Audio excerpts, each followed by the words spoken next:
नमस्कार मॅडम. नमस्कार सर.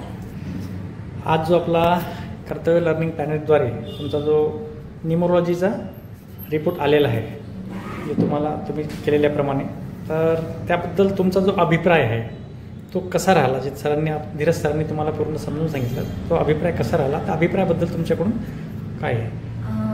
आमचे जे सर आहेत मिस्टर धीरज देशमुख सर, त्यांनी आम्हाला खूप छान प्रकारे सांगितलं आणि यामध्ये मेन म्हणजे मला कळलं की मला जो राहू होता तो मी कशा प्रकारे यूज केला पाहिजे आणि कुठल्या पण म्हणजे डिसिप्लिन हे फार महत्त्वाचं माझ्या आयुष्यामध्ये, कारण की जे मी फार सोडलं होतं आणि त्यांनी प्रत्येक गोष्ट आम्हाला सांगितली किंवा कुठल्या नंबरवर तुम्हाला कुठला इफेक्ट पडणार, त्यानंतर मग कलर यूज कसे करायचे आणि नेचरशी संबंधित कसं राहायचं. त्यामुळे आम्हाला म्हणजे खरंच खूप हे मिळालं आणि त्यांनी ज्या गोष्टी आम्हाला सांगितल्या त्या सुद्धा त्यांनी रिअलमध्ये सगळ्या त्या होत्याच. आणि सोबत माझे मिस्टर पण आहेत, त्यांनी हे पण सांगितलं की त्यांच्यामुळे तुम्हाला 3 हा अंक फार महत्त्वाचा लाभल्यामुळे आणि तुमची मॅरेज लाईफ पण खूप व्यवस्थित आहे. बाकी एकदम खूप छान प्रकारे त्यांनी आम्हाला सगळं. तुमचं नाव?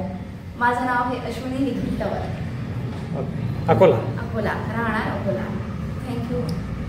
आणि आपण सॅटिस्फाईड आहात या संपूर्ण मेंटॉरिंग बद्दल? हो सर, आहेत. आणि आम्हाला त्यांनी सगळं झाल्यावरती सोल्युशन पण सांगितलं की कुठल्या प्रकारचं करायचं आहे म्हणून. त्यांनी आम्हाला बऱ्याचशा गोष्टी पण ठेवून दिल्या आणि त्या आम्ही नक्कीच सर फॉलो करू. येस. तर खरंच खूप thank you sir. Thank you so much and happy KLP.